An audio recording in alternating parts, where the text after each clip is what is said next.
اصحى يا صاحي يا صاحي اصحى، رمضان كريم والناس يومات بتحب صوت المسحرات.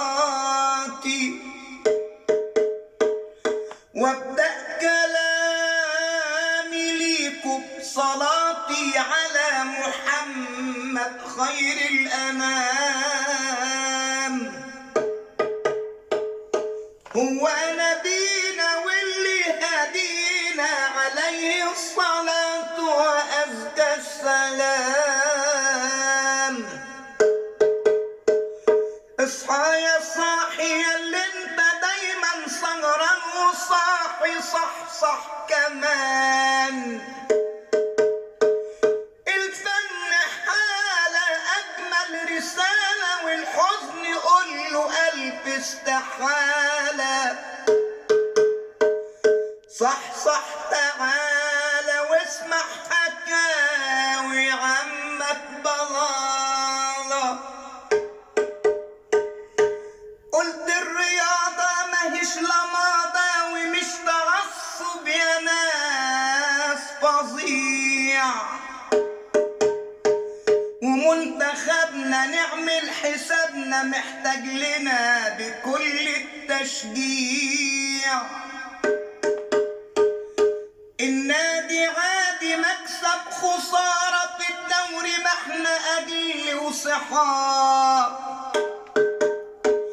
ورا منتخبنا علشان ما نوصل كاس العالم من بعد غياب.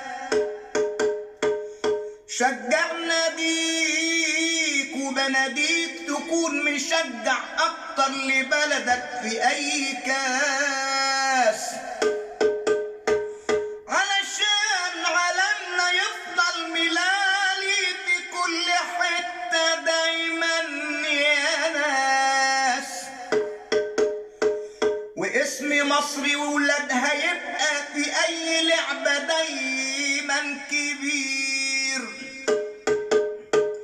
وتبقى الأولى في أي بطولة، وفرحتنا تبقى أجمل كتير.